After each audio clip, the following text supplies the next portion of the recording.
Thanks for tuning in to the Old Dirty Basement. On this week's episode, we're covering part 2 of Charles Manson. Man, I wonder how long this is going to go. I mean, this guy is so intriguing already. What more could we possibly say about this guy? Man, son. Yeah.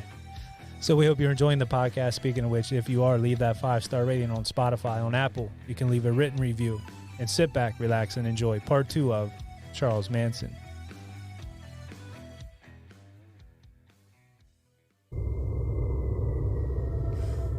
This is the Old Dirty Basement, home to debauchery, madness, murder, and mayhem. A terror-filled train ride deep into the depths of the devil's den. With a little bit of humor, History. And copious consciousness. I'm your announcer, Shallow Throat. Your hosts are Dave, Matt, and Zap. I love you, Matthew McConaughey. All right, all right, all right. hey, this is Dave, Matt. And Zap. And welcome to the Old Dirty Basement. where every week we cover a true crime. Murder. Or compelling story. So sit back. Relax. And comprehend. Hello again, my friends, and welcome back to the Old Dirty Basement. I am Matt. With me always, again, are Dave and Zap. What's going on? How's it going? Yeah. All right. I feel like All we right. were just here. I don't know. This is Yeah. weird. This is insane. Well, it might feel that way because we're still on the topic of Charles Manson. Yes. And why wouldn't we be? I mean, Yeah. we really did a deep dive in episode 1, and if y'all haven't listened to episode 1, by all means, please don't let us ruin it for you. Yeah, you can't go from like 2 to 1 and back. You can't jump around like that. That's Not making any it's sense. confusing. Yeah, I thought it was a good idea, and I'm glad that Zab, you did that too, covering it to go into his childhood and all that and where he came from. Because I think a lot of times, like, you'll just start with all the juicy stuff. Yeah. But there's a lot of juicy stuff as a child, and that was definitely cool to get into and cover. I mean, surely everybody realizes that, this Charles Manson, this is a name you know. This is a name like Jack the Ripper, or nowadays like Ted Bundy, or what's his name? Dahmer. Dahmer. Right, Yeah. there it is. So, Gacy. Yeah. or as if you ask Dave, it's a name you should know, like Hitler. Hitler, yeah. So, right, to go back and to look at this guy's childhood, his upbringing, his or lack thereof, or everything that he experienced, until his adult years, until hell, we only got through until he was 21 years old. It makes a difference. It really gives you the whole perspective. What you guys are saying, I kind of disagree with putting him in the same category as the other names that we just said. Like the name recognition is up there with those guys. That's that's where what it you're ends for me. saying. That's absolutely it. Okay. Yep. Okay. Because I don't want to get like it would kind of, it's kind of confusing. It muddies the waters. Yeah, because he's very different. He is very different than a lot of the other people that we have covered, or a lot of these serial killers. For sure he is. And I like I said, covering this, I knew the story loosely. Mm-hmm. As I got older, I found out more and more. But as a kid, I just assumed he was a murderer, and he, which he, I guess technically is, but without giving anything away. We'll get into that. Like, I think he seemed like pretty regular, besides like the really fucked up family and the boy rapey. That's But like everything else besides, like it's okay. Well, let's see. It's okay. Let me see if I can wrap my head around this. So, with the exception of having been sold at the age of 2 years old for a pitcher of beer, It happens. Mm-hmm. with the exception of his mom being in prison for 5 of his first 7 or 8 years of living, She's just trying to make it. with the exception of him going to school while living with his aunt and uncle while his mom is in prison, and his teacher keeping him insisting that he stays at the back of class, and then his uncle making him dress like a girl as punishment. Boy, got to learn. Yep. With the exception of pickpocketing, stealing cars, random acts of shoplifting, in and out of 4 or 5 different boys' schools. It's almost like a recap. It's all the same. Yeah. There's no difference between him and us. But that's pretty much how we all grew up. Yeah. So I don't see I like the way what's so bad here. I like the way he did that. Yeah, it was like a that's good. That's recap, good. but he was kind of like, yeah, that was cool. That was brilliant. But I know what you're saying too, Matt. Yeah, I guess we can't really put him in that No, category. we with say those these guys, names but- and people are thinking or maybe hearing, or everybody knows who Charles Manson is, but they like what we're doing, they don't know a lot of details. They know the big things that happen. You don't even know. Unless you're a super fan of Manson, like, you know, Which there are a lot out there. And there are a lot Yeah. of them. Yep. You're probably going to learn something in this spot. I would hope. You know, I would hope so. I didn't know shit about Manson until high school. Until A friend, Mark. Mark, I was going to say I have a story about that. So Axel Santana? Yeah. I remember in, I believe it was in English class, he's reading Helter Skelter. Yep. So that book was from like the 70s or whatever. And I remember just vividly sitting in class, he was reading that book, and I'm like, oh, that's pretty wild. I wonder what that's all about. But I really didn't know any of this stuff back then. I just knew he was some crazy guy, and I knew his picture with the crazy eyes. So. But last we left our hero. Oh, Is dear that what God. we say? I don't know. When last we spoke about our protagonist, also known as Hero. Yeah. We don't need another hero. Nope. We don't need to wait. Something about the way home. Yeah. Yeah. Another Life way Beyond home. the Thunderdome. That's right. Yeah. Love that track. R.I.P. Tina. Mhm. She's amazing. God rest your soul. She used to get beat with a shoe. Damn. That's crazy. Well, it Better wasn't than a bottle of ketchup. Yeah. better than a yeah. bottle of ketchup. So when last we left old Charles, he was in his second stint in prison for 7 years. This is when he had married Leona Ray, a.k.a. Candy. She got divorced from him in 1963 while he was still in prison. Oh, that's where we were.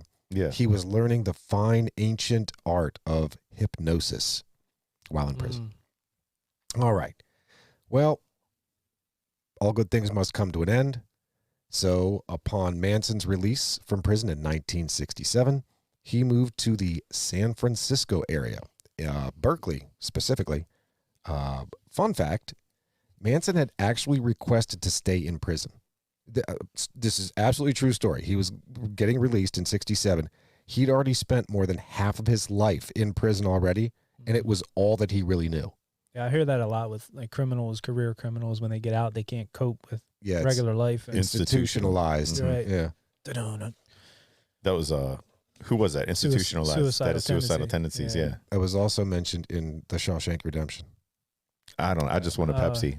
Yeah. That's what happened to what's the guy that hung himself? The old man, Um, Coons, Verns. no, somebody was here, Yeah, but he hung himself correct. because life was too fast. Yep. And the grocery store was scary. Mm. Mm-hmm. Well, on his release, again, he wanted to stay in. Of course, you get released from prison, you get a probation officer. It is very interesting, extremely interesting. I mean, beyond coincidental. This is life-changing that this guy's probation officer would become such a significant factor in Manson becoming the Manson that we all know. Yeah. And I didn't know any of this stuff. Yeah, About the this is wild. So Manson's probation officer's name was Roger Smith. Now, Roger Smith ran a local medical clinic where he performed research on subjects under the effects of LSD. Now, think about that.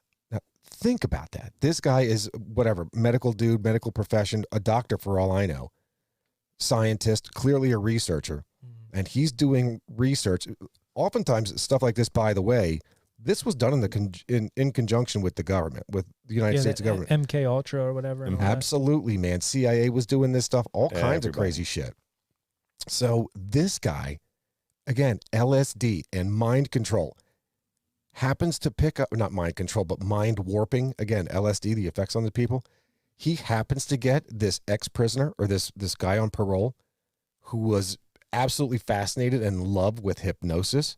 Is that not, am I the only one that's picking up what that means? Like, this is huge. Yeah. This is like the chocolate meeting the peanut butter. Yeah. Everything's coming together. For, Straight tripping. yeah. Right. Dang, with my Nina and my Pinta. So, not surprisingly, this guy, this Roger Smith, with his parolees, he's certainly going to use them or offer to use them as his test subjects, right? So, not surprisingly, Manson took a shine to LSD and realized its effects. He also learned how to channel his hypnosis abilities into his subjects that were under the influence of LSD. Of course, forever seeking the attention he'd been denied as a child, Manson established himself as a guru, and the Manson family was soon to be born. P.S. This was in 1967 during what is known as the Summer of Love. Yeah, so Manson's in prison, and things are a little different when he goes in. Now, he gets out, and he realizes, like, women are free-spirited. Yep. Yeah. Like, people are having sex, doing drugs. Like, everything is just, like, sex, love, rock and roll. Yeah. The world where he lives there in San Francisco and at Berkeley has completely changed. And he's like, wow, this isn't so bad. Like, he came out, it was, oh my God, it was a all day long vacation.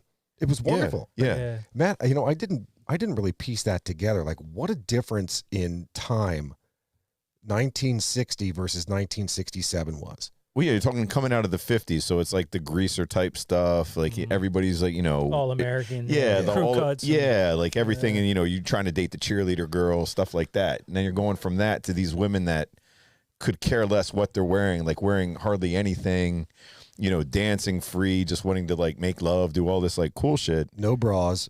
Yeah, he's just like, wow, like this is where I'm fitting in. No razors. Sorry. Go ahead. No. One other thing that happened in prison, they had there was a guy named Dale Carnegie, and he wrote a book. Sure. How to Win Friends and Influence People. Yeah, 1936 book. So there was actually classes they taught in prison that they would select prisoners for to kind of rehabilitate them, help them learn, how to basically use these skills to help you get better in life or whatever like that. Well, they actually picked him, put him at the front of the group and said, you usually had to wait. There was a waiting list, like 25, 30 Sure. inmates at a time. But they thought he would really, it would be good for him. So they put him in this class, and he used a lot of that stuff out of that book, along with this hypnosis and stuff, to play mind games on people. Well, taking a hit of acid doesn't hurt either. Well, that helps too. Yeah. But he knew ways to, basically put thoughts in your head, like, without even give you an idea that's his idea, but make it think it's your idea. Yep. You know what I mean? That type of stuff. Yep. Did you read that book? Absolutely. Oh, wow. Okay. Absolutely. They made you read that in college, didn't they? Yeah. Yeah. Yeah. So that was from 36. And that book's still relevant, huh? Very relevant. There's stuff you can get out. That's pretty wild. But he was using like these basic mind control skills, but he would get these people on, I don't know if we're touching on this yet, but on these drugs, and then all of a sudden he would like pretend to take some or not be on as many drugs as he's giving out. Like, here, take 2 for you, 2 for you. Yep. I'll take one. He's like kind of looking like and throws it over his shoulder, you know what I mean? Right. He does like the Chevy Chase, like So it is interesting during this time, like all of these stupid, hairy, dumbass hippies are draft dodging hippies. They're all looking for guidance. I mean, these are all kids that are rebelling against the system. But ultimately, either these kids have daddy issues or they just needed a slap across the face. But right place, right time for him. Correct. Yeah. All of these people are just looking for guidance, looking for something. And again, he established himself as what is known as a guru. So this is also at the time that the Beatles and the whomever, the Beach Boys, like people were getting into this Hare Krishna and the whatever Hindu and you name it stuff, where all of a sudden that was en vogue and people were balls deep into that stuff. Life sucked, and they wanted someone to like believe in, something to hold on to. They wanted a reason for being here. Yep. It's funny you said that, Zach, because so right around the time he got released, this is June 16th through the 18th, 1967, was the Monterey International Pop Festival. Yep. So that was like right around this area. I think it was 100 miles south of San Francisco. This was the West Coast version of Woodstock. Before Woodstock and all that. So the bands that were there, like Zach was mentioning, the Jimi Hendrix Experience, The Who, Ravi Shankar, who you said, Jefferson Airplane. The Beach Boys actually backed out. They were supposed to play there. One of their members, which we'll get into Beach Boys later for sure. Chuck will check them out. But one of their members, I guess, was dodging the draft. Didn't want to go in the military, and they were going to arrest him. Conscientious objector. Yeah. Yeah, you're a draft dodger. So hippie. they were like, we don't want to go there because we don't want him to get arrested publicly. There's people that say that was the reason. There was other people that say the reason was they were intimidated by these other bands that were more hip at the time. Sure. At that time, the Beach Boys were kind of on a downturn. Yeah. They were going through. Now, they were hot in the early 60s. Now, but that 50s surfer sound, that kind of sound was starting to make its way out in Yeah. Right. So these other bands that you're mentioning and I mentioned here were more on the upswing. Yep. Everybody's getting into that. The Stones, Hendrix, Dylan, you name Airplane. it. Yep. Mhm. Yeah. Jefferson Airplane. That's right. Yo, they were really good. Hell yeah. Yeah, they were really good. Before they became Starship and whatever, I don't know, what other spacecraft. Jefferson Starship, yeah. The timing on this guy is, I mean, this is just a perfect storm. Yeah. Absolutely a perfect storm. Just drugs, everybody looking for something. He's there to provide, and he's a manipulator. He wakes up after a 7-year hibernation. That Monterey International Pop Festival too. You want to take a guess what a ticket cost? $20. No. 11. Nope. 8. Between $3.50 and $6. Dang. The artist didn't get paid. None of them got paid, other than Ravi Shankar got like $3,000. Okay. And then one of the other ones, none of these big names here, I forget who it was, got paid because they did a documentary film there, and they got paid for that. But none of these other artists got paid. Wow. They were there just for the exposure, I guess. Makes sense. Yeah. I mean, that's, completely worthwhile. Damn hippies. But I thought that was a interesting tidbit around this time to put it in perspective. Like, you know, it's kind of like what we're doing. You know, we're not here for the money yet. Not yet. No. We're doing this for the exposure right now. That's right. Yeah. I call it the 3 summers of love. Yeah. It's getting there. This is going to be our year. 2024 is going to be our It's year. gonna happen. This one will put us over the edge. It's the year of the cat. That's a great song too. Also a good song. Yes, we should do like a play, like at a local school or something. Yeah, I think that'd be We should good. do a fundraiser at a local school. sure. Yeah, anything. Start a rock Anywhere. band. Call it XL. Yep. Oh, that'd be great. So where were we? Oh, this guy was on his way to forming the Manson family. Summer of Love. All right. So a bit on the Manson family, if I may. As we've discussed, by now Charles was a fantastic manipulator, and he became so successful because he preyed on basically insecure chicks and social outcasts. So like ugly dudes, dopey dudes, just rejected dudes, and insecure chicks, that's not hard to find. Trying to say I'd hang out with Manson. Just saying. Right, yeah. So Like, this guy's all right. yeah, why not? Yeah. Well, not surprisingly. So here we go. Now the first member of the family was a chick. Now it was Mary Bruner. Now she was a college graduate, but again, insecurity can go a long way and can be lifelong. In fact, it didn't take him long to actually move in with her. The second member of the family was Lynette Fromay, a teenage runaway. So in no time. Oh, P.S. He also he convinced Mary Bruner to let this chick move in to Mary Bruner's house. Right. We're manipulation. Oh, she's an outcast. She's just a runaway. We're just helping her out. Okay. Well, in no time, there were close to 24 people living in Mary Bruner's place. All of them, as chance would have it, all of them were going to Charlie's probation officer's clinic for LSD. And all of them were, in the meantime, being manipulated by Manson. Now, Matt, this is exactly where it speaks to what you were talking about. As he's becoming these guys' guru, and he knows how the effects of LSD work. Again, in his manipulating mind, he's giving them, okay, dose for you, and I'll take one too. Yeah. Oh, throw it over my shoulder. Or he would take a absolute minimal dose while these guys are, taking like the too max. deep. Right. Right. He's like, yeah, just go play for about an hour. I'll be back with you. And Yeah. then he just does this whole mind control thing. Mm-hmm. Because he didn't want to be like, he knew exactly where he wanted to be as to where they would be. Yeah. And that concert, back to that again, and this whole You love that concert. I know, okay. because I think you were so mad you didn't real go to quick. that. they were saying that it brought in like these teenagers from all over the country that kind of fled to that area, flooded it, like thinking, this is going to be this whole lifestyle. So you got all these like 17, 18, 19-year-old kids that are showing up to this area of California because they want to be part of this whole scene.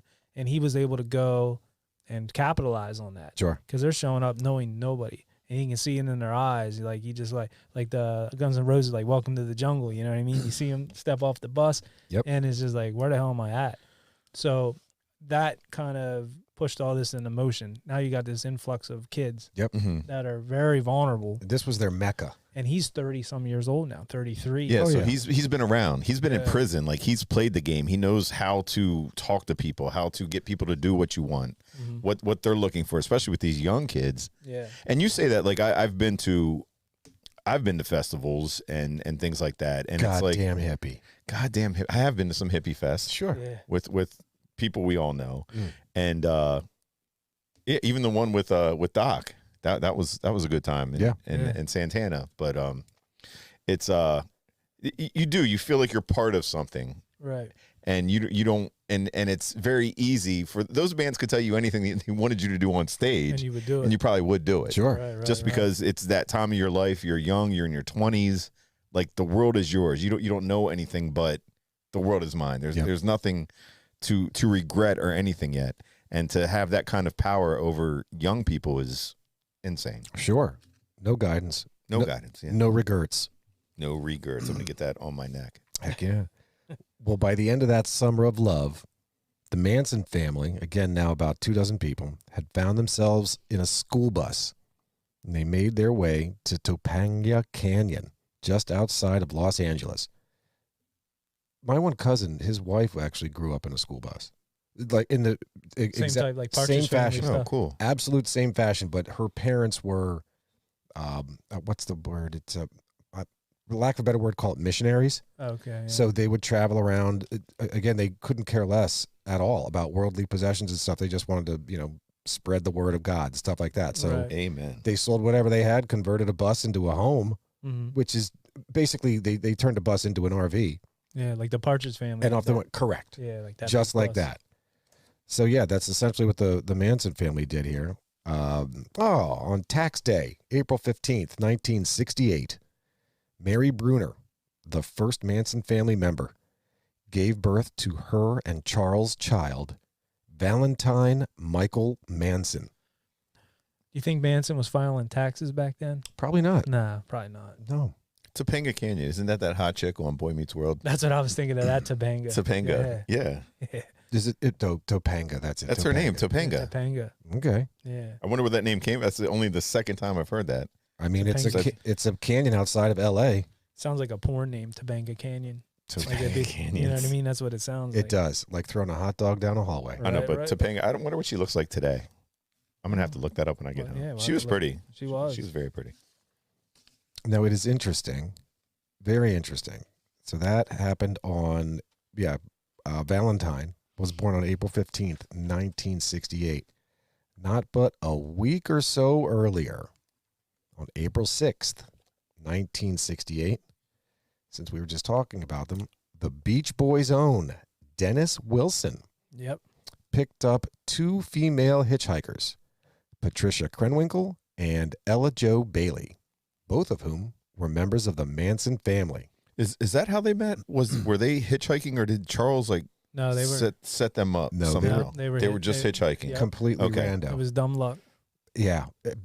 Fucking bad luck for Dennis. Bad luck for Dennis. Very bad luck for Dennis. Crazy? So he was a genius. As chance would have it, 5 days later, which is 4 days before Valentine Manson's birthday, first birthday, day of birth, old Dennis Wilson saw them again while he's just driving around.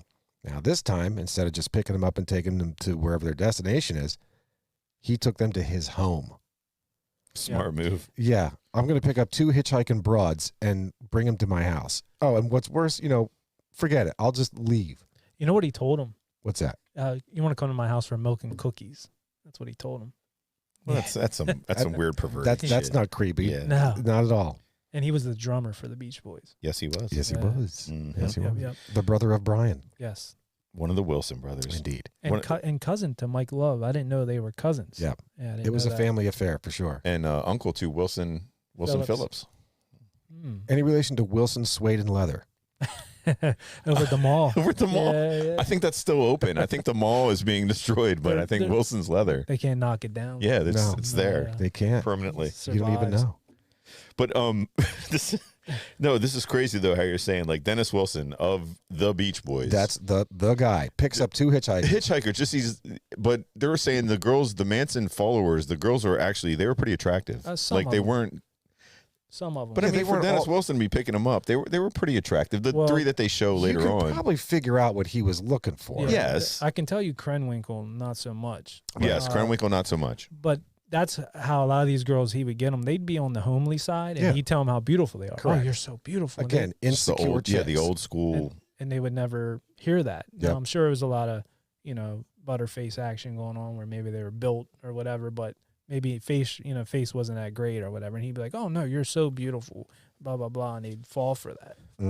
But I'm just saying he knew these girls not at all. So the second time around, like you said, he takes them to his house and he's kind of like, oh, I got to go for like a recording session or, Correct. I got to go do something. You just stay here, have some milk and cookies. Yeah, just stay here, relax, chill out. And then right away they're on the horn with Charles and say, hey, man, we're at one of the Beach Boys' houses. You got to get over here. And that's in fact what happened.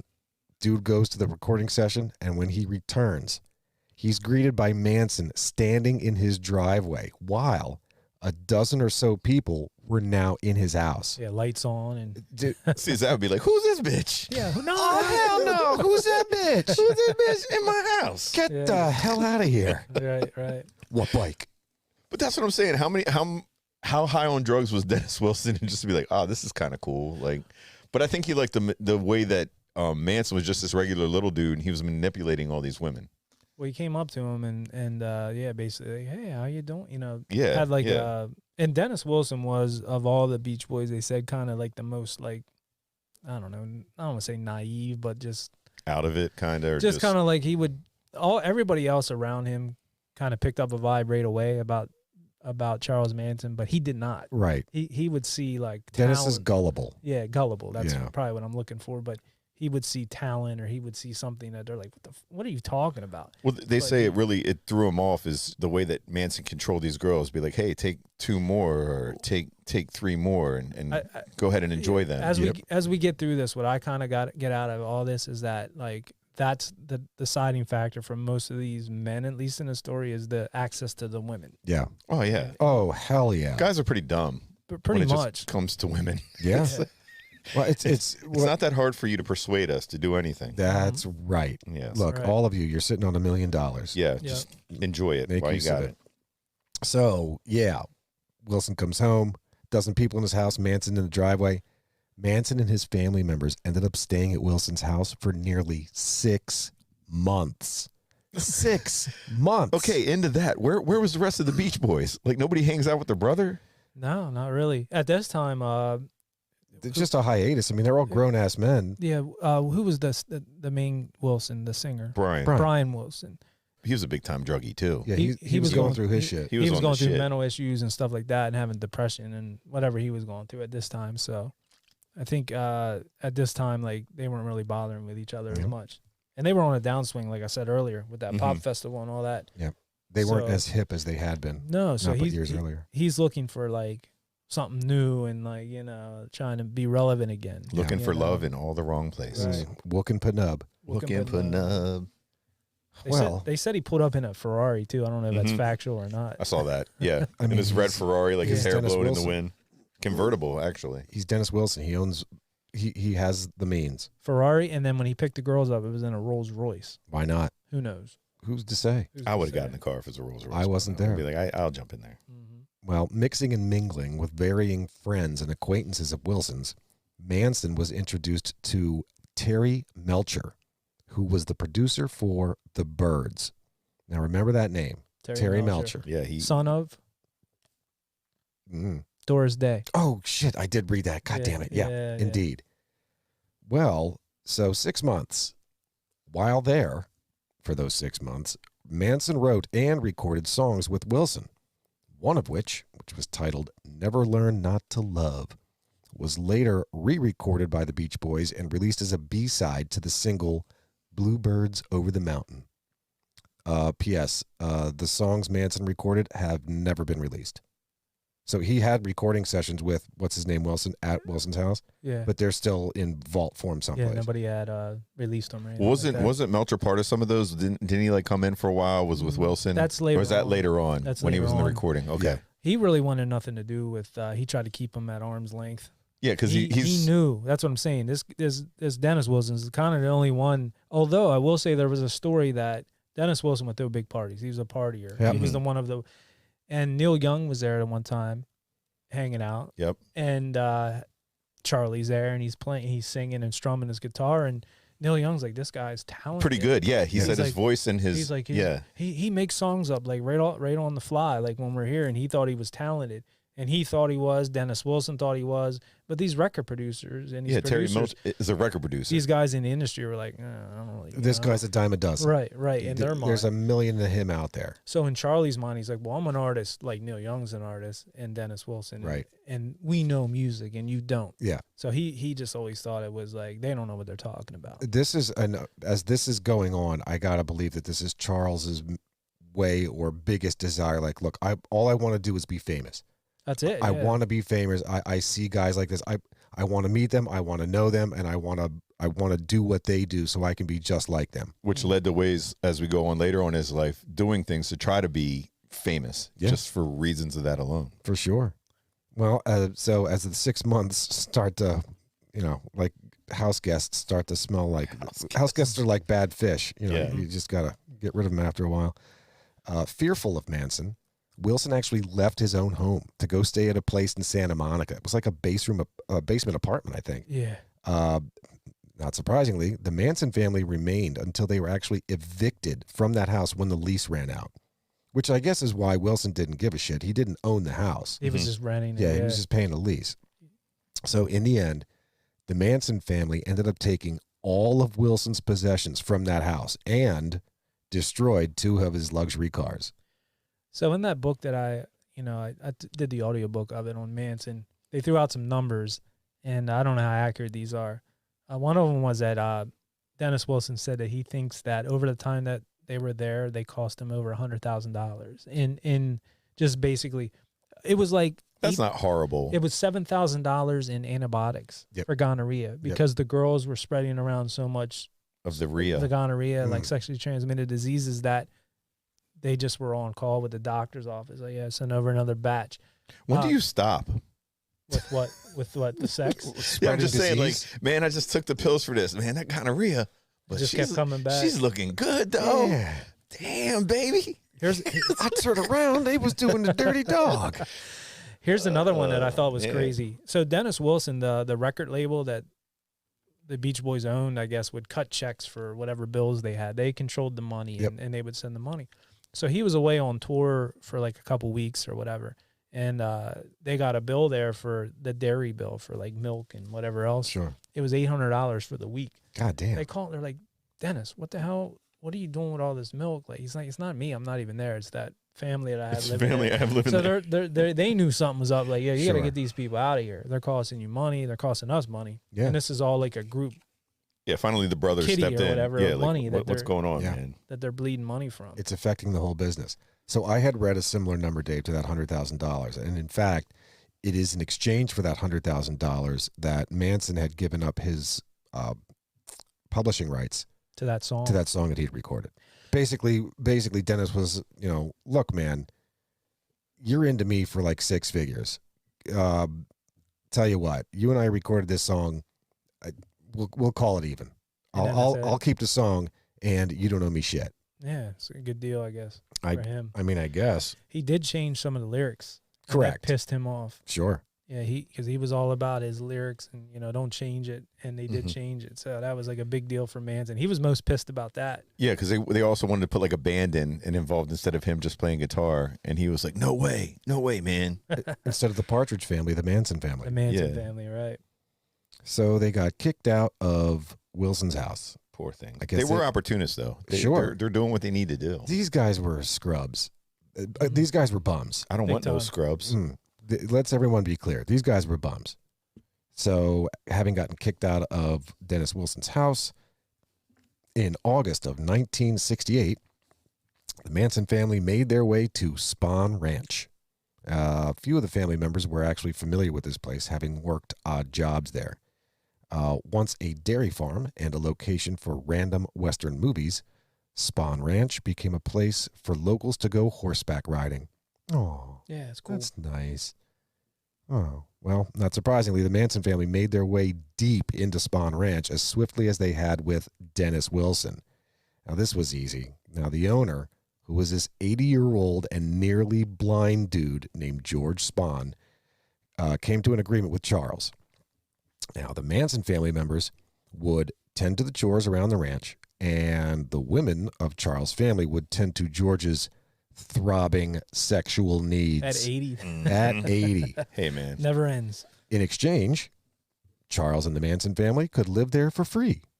So that Spawn Ranch, I don't know if you've seen Once Upon a Time in Hollywood. Yeah. Mm-hmm. So that's a great movie. They changed some stuff in it. I don't want to give it away. Yeah, and this has nothing to movie. do. I know we talk about movies and stuff like that, but they depict that in that show, or in that movie. I'm sorry, with Brad Pitt showing up there with the girl that was hitchhiking, and it was pretty cool to see that, like, Tarantino's take on it. Yeah. Now the Spawn Ranch, from what I found out, is totally gone now. It burned down. Oh, yeah. Currently, you can't go see it, but the actual place where it was at, like, some people go there and take pictures and stuff in the caves and all that. But yeah, it was like an old movie set. Yeah. They would film like westerns and stuff. Oh, there. 100%. Yeah. Absolutely. Again, it was a dairy farm, I think, from the gate. And then it was, after that died down, they cleared it to do westerns. Mm-hmm. And then from there, it was just continued. It just transformed into a horseback riding place. So that George Spawn was originally from Lansdale, PA. Hey. Good I for thought that was him. pretty Good for interesting. you, George. Cash me outside. How about that? They also said that the Spawn guy, he didn't really want them there, but Charles, like, started talking to him, and I guess they were walking around, and he started, like, having these girls, like, grab his hand and start walking with him.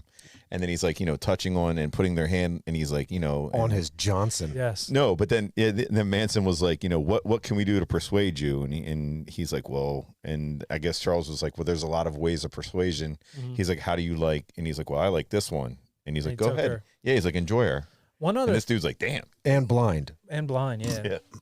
One other thing he did too, they were actually getting in trouble for like sexual harassment of the people that would go there. They would do those horse rides through the property. Yep. And a lot of these guys that were working there would, like, I guess when they're putting the females up on the horse by grabbing ass and doing some sexual harassment shit. Sure. Since Charlie had the girls there, they would handle that part of it, and there would be no, weirdness going on. So people, like the customers that would go there, felt more comfortable. Sure.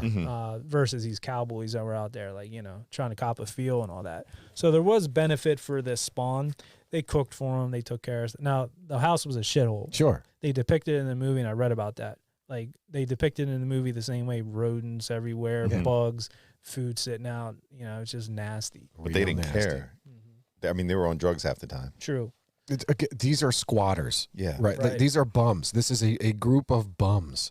They don't care what it is. They're happy to be out of the rain. Right. For Christ's sake. In their defense, though, they did just come from a mansion. Yeah. Yeah. I guess that was True. kind of a step down. So, yeah, they were in a little bit of squalor, but they still had, like, a place to live. So they were good. They were good. You're not paying anything for it. They're just there. George Spawn in the movie, portrayed by Bruce Dern. Oh, nice. Good actor. Yeah, he's great. Is that Laura Dern's dad? Yes. Yes. Yeah. Okay. Oh, I love that story. All right.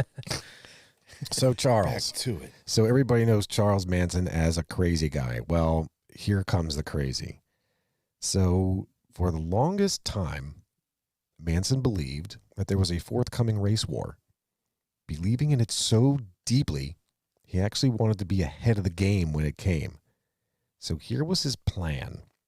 He wanted to create, of course, as a musician, he wanted to create an album of music that would lure white women hippies to join him and the family. Now, this would create a shortage of white women available to black men. The black men would, in turn, retaliate against white men, thinking they'd taken all of the women away from them. White men would, of course, retaliate, but would ultimately be defeated. Now, while all of this is going on, the Manson family would hide in an underground city, hidden beneath Death Valley. The location, of course, was only known to Charles. Anyway. Man, are you on drugs? Yeah, when all of the fighting was to have ended, Charles and the family would then emerge from the underground city. Charles, believing that black people couldn't rule themselves, would become their leader. In November 1968, the Beatles released the White Album. Manson believed this album to be the Beatles acting as a messenger. Indeed, according to Manson, he felt that they were singing about the same forthcoming race war he'd been talking about for years. Included on the White Album is a song called Helter Skelter. This would become Manson's war cry. And that there was another one on there called Blackbird, and he thought that was, connected all the songs on there. Yep. He like had a connection to basically what was going to happen in his mind. Yep. I just find it hard to believe that like all this shit. I guess though, like you said, when you're on drugs like that, sure, you believe whatever. Of course, yeah. Of a lot of drugs, man. Right. So it's people have you'll hear the helter skelter story as we continue on with this and Charles Manson as a whole. But so many people are of the belief that helter skelter influenced Manson. No, quite the contrary. It just happened in his mind. It was just at the same time. He'd been talking about his idea of helter skelter, which was this that was his old race war. This race war, right, which underground city. Okay. Yeah, only we know where it's at, man. Oh, that's right. Only I know where it's at, followers. Only I do, but I'll take you there. I promise. As soon as the race war starts, we'll go. We'll go there. I listened to an interview with John Lennon, and they asked him about his thought on the Manson thing and all that, and helter skelter, and he said, to him it was just noise. Like the lyrics meant nothing. Yeah. They just kind of wrote it down. It didn't really mean anything. Right. And obviously he thought it was crazy. Obviously, like most people. That he would have connected that at all. But I was watching some movies on, getting into this, some stuff on YouTube and interviews with Manson. He was he's like, oh, helter skelter, man, helter skelter. And like, that's all he was telling his followers. Like he kept on going on this helter skelter thing. Like this is our time. It's helter skelter. And he just couldn't get, that's all he was trying to get them to follow. So just to clarify, the term helter skelter was really just gibber. It didn't mean anything. It was just a words that they made up. This is easy. Yes. If you listen to the greatest example of what you had just said about John Lennon, probably one of his greatest, I would say, is The Walrus. If you listen to The Walrus, all it is jibber jabber. That's all he's doing is he's picking out songs or scenes that happen to rhyme, or he's trying to tell a quick little story that this little verse rhymes with this and it's like listening to a nursery rhyme or just a day in the life. Yeah, it's dumb, it's stupid. It's not meant to be something provocative. But it's a great song though. Sure. Yeah. But it's just simple. Yeah, it's simple. But easy. It's lyrics that are again, you would find this on Nickelodeon. Yeah, the cuckoo could choo, choo choo could choo. Sometimes songs mean nothing. And that's correct. And people try to dissect them when they're on drugs or try to play it backwards. Listen to any Nickelback song. Yeah. Or sometimes songs mean something that you would never connect. Like I never liked this song, but you ever hear the song Closing Time? Yeah. Semisonic. You know what that's about? I'm guessing when they close the bar. No, it's about being born, being a baby.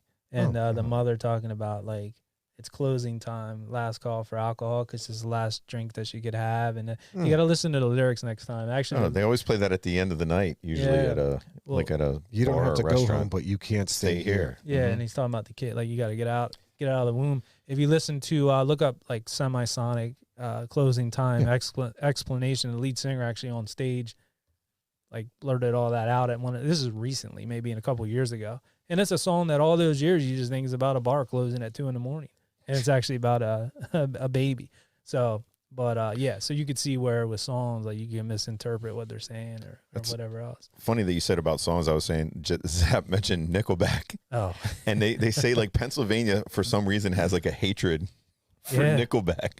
Like other states, I think, they think that like they're kind of cool.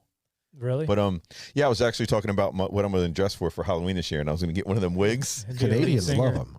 Well, that's where they're from. They're Canadian, yeah. But they say Pennsylvania is like a weird state. They can't stand Nickelback. Well, hate them. Maybe there's intelligent people in Pennsylvania. Exactly. Fun fact, Nickelback lyrics are actually written, I want to say it's at a 5th or 6th grade level, reading level. Oh, really? Yeah, so it's done on purpose. So these songs can be relatable to any number of different people. They're very simple. They're not complex themes, not complex stories, just simple, straightforward. Like they're not telling the story of childbirth or getting pregnant by virtue of closing time. Closing time, right. Nickelback, we're not Tool. We're not doing vintage album review on Nickelback. Yeah, basically Nickelback lyrics are like one step above The Walrus. Right. Just one. But I was going to dress as him for Halloween. There's these guys I like on Sirius, Covino and Rich, and they have a band called Tickle Sack. Nice. And it's like a parody type thing, and those guys are pretty funny. But anyway, yeah. Well, closing time, Nickelback. Closing time. All right. Well, that race war is coming. So again, Charles wanted to get ahead of it. So why not start it? Manson was anxious to get this race war going. On July 1st, 1969, Manson shoots but does not kill a black drug dealer named Bernard Crow. Now, old Bernie was a rival of fellow drug dealer Tex Watson, who was a member of the Manson family. Oh, fun fact. Bernard's nickname was Lots of Papa. Oh, yeah, from 8 Mile. Lots of Papa. Yeah. That's a great festival. If anybody's been in Lots of Papa. I had no idea. I was thinking of the 8 Mile guy. Lots of Papa. Wasn't that the guy's? No, that was Papa Doc. Papa Doc. Papa Dino. Isn't that Cheddar Bob? Yeah, Cheddar Bob shot off his foot. Blah, blah, blah, blah. Yeah. Yep. I thought about the Lots of Papa tour. 1 Pac, 2 Pac, 3 Pac. Your Pac, none. Whatever he said. Mom spaghetti. Yeah, That's all I know. Well, Manson thought that Lots of Papa, old Bernie Crow, was a member of the Black Panthers. So, mid-July, Bobby Beausoleil. Go ahead with that one. Well, Bobby Beausoleil? Waterboy. Oh, yeah. What was his last name? Bobby Boucher. Boucher. That's it, Bobby Boucher. She the devil. Yeah, that's what I was thinking about. Vicky Valancourt. Yeah. So Bobby Beausoleil was a member of the Manson family. This guy, mid-July 69, this is not but 2 weeks later, murders this guy named Gary Hinman. So Beausoleil had lived with Hinman prior to joining the Manson family. Manson believed that Hinman had received an inheritance.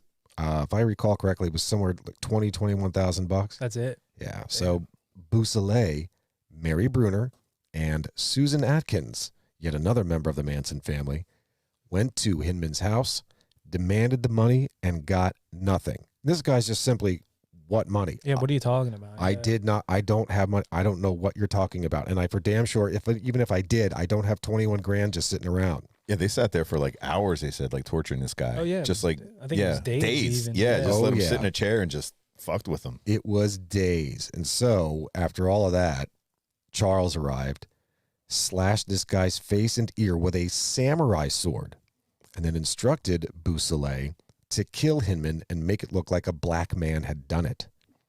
Hinman was tortured for 3 days before Beausoleil ultimately stabbed him to death. Using Hinman's blood, Beausoleil wrote "Political Piggy" on the wall, along with a Black Panther paw print.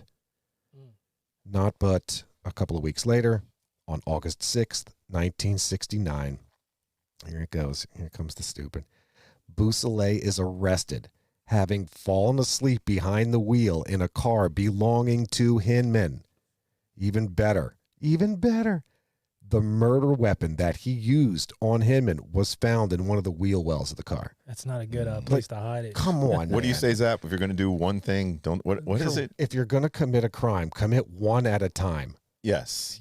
One at a time. In this case, keeping the evidence, stealing the car. No, now you're bringing attention to yourself, sir. Like you're saying, if you're going to drink and drive, make sure your car's inspected, or at least the headlights are working. That's stuff right. like Make that. sure all the lights work. Yeah, just one thing without the other. Unbelievable. I picture that like that scene from Reservoir Dogs where they leave Manson alone with the cop. Oh yeah. And they have him tied up, and he cuts his ear. He's cutting him up and stuff like that. Like, welcome back to Radio 540. Yeah, and they're playing that. They're in that warehouse, and I'm thinking about this guy, Bobby Beausoleil. Yeah, Beausoleil, like dancing around him, but Manson's actually the one that cut his took the sword to his ear. That's correct. So Manson he just slashed it.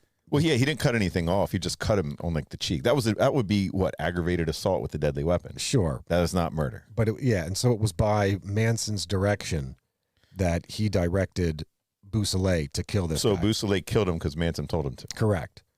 Okay. That is correct. And so this was the first Manson directed or first Manson family murder. Now, I'm not giving anything away. I'm not saying there's going to be more. No. Wink, wink. Wink, wink. I'm merely saying that of the murders, this was the first. So is that a crime? Murder? Yeah. Yes, murder. But telling somebody to kill somebody, is that a crime? I wonder. And I wonder if we'll find out. I don't know. I don't think it is. I wonder if there's accessory involved. I wonder there is an accessory. I wonder if more than one person is involved. If one guy stabs and the other guy slashes and the guy ends up dying, who's responsible for the murder? Yeah, because who's to say that they get infected or something? The stabber, not the slasher. Who's to say? Right. I don't know. You don't even know. Get Dub on the phone. Yeah, J-Dubs. Come on, J-Dub. Come on, Dubs. Get on the phone, bro. Yeah. Hey, guys, can you wrap it up? Oh, damn! Again already? I know. She's just on it today. It, right? Yeah. We just got into the first murder. It's almost like she knows what parts of the story we're at. Maybe we should cut it off. I don't know. Maybe. Or maybe she just knows we get down here all jibba jabbing. Yeah. You boys stop it with that jibba jabbing. Jibba jabbing. Shut up, honky. I think she's eavesdropping over there. But her ear to the floor. Yeah. What are they talking about now? Oh man, that Zap is still talking down there. It's time to close this one down. She's like, I heard Matt mention prostitute.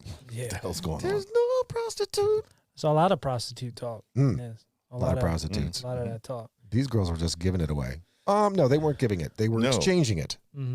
Exchangeogram. They were exchanging it for a roof over their head, one hand job for a night's sleep. I don't think that's prostitution then, is it? Well, exchanging? It's barter. As per for money? So you're basically getting tit for tat. You're getting goods or service in exchange for, or I should say, in lieu of getting cash that would otherwise be used to buy goods or services. So, yeah, I'd call that prostitution. Yeah. Okay. But this is now they're getting into violent crime. This would be the first violent crime. Am I missing something? No. So Charles shot, but he didn't kill. That's right. Lots of Papa. That's right. So Papa he shot, but did not kill Bernard Crow. Bernard Lots of Papa Crow. And fun fact, Charles actually thought that he had killed him. Later on, like that day or like the next day, there was something on the news that they had found, or someone had found, or was discovered a member of the Black Panther Party was like in a dumpster or found, on the sidewalk or some shit dead, like, gang crime or some shit. Manson thought that it was this guy. Yeah, and I forget who went with him to Lots of Papa. But the guy that was with him was the one who was supposed to grab the gun and pull it out when he gave him and he didn't. The guy froze. Tex Watson, probably. Well, Tex Watson was the one that the rival. The rival, but the whole thing with that was Lots of Papa. I guess he said, "Hey, I got these drugs. I'll sell you." It was like for $2,500 worth of weed. So Lots of Papa gave him the cash, which I think was a dumb move without the weed being there. And Tex disappeared with the money and no weed. Okay. Well, he gave him a shit ton of weed, and then he was like, "Oh," and then the guy didn't return it, right? No, he didn't give him any weed at all. He got the money from Lots of Papa in return, saying, "I'm going to bring the weed back. That's right. I don't have it on me or whatever." So he left with the $2,500 and disappeared. And then the dude was like, "Give me my money, man," and that's where Manson came with him. Well, he knew who Tex Watson was involved with, and that's when he called the ranch and was like, got a hold of Charlie. He was like, "Where's Tex at? He took my my money, and I don't have the weed." And that's when Charlie was like, "Well, we'll just kill this guy. Yeah, we'll go. We'll just go take care of it. Go at it Griselda style." Since he didn't die though, then that was an aggravated assault, attempted murder on that one. Correct. And an accessory to murder on the next one with aggravated assault with a deadly weapon. Right. But not yet a murder. Well, again, we have to see on this. We might have to tune into next week because, I mean, look, at the rate we're dragging this on, Mrs. Dave's going to come down here and start throwing fists. I'm going to get aggravated assault Correct. on me. Yeah, so we better wrap it up. But we hope you guys are enjoying this. Hopefully, should wrap it up next week with part 3. Yeah. You never know. But we hope you're enjoying it. Yeah, you never know. Don't forget to leave that 5-star rating. Tell a friend you're enjoying the podcast. Tell them how good this one is. You got to tune in. You got to check out their coverage on Charles Manson and everything we've done. So definitely leave that 5-star rating or written review. Hit us up on social media at Old Dirty Basement. And I guess that's it for now. So we'll catch you where? On the flip side. If we don't see you sooner, we'll see you later. Peace. Thanks for hanging out in the Old Dirty Basement. If you dig our theme music like we do, check out the Tsunami Experiment. Find them on Facebook. Their music is available streaming on Spotify and Apple, and where great music is available. You can find us at Old Dirty Basement on Facebook and Instagram, and at Old Dirty Basement Podcast on TikTok. Peace. We Audi 5000.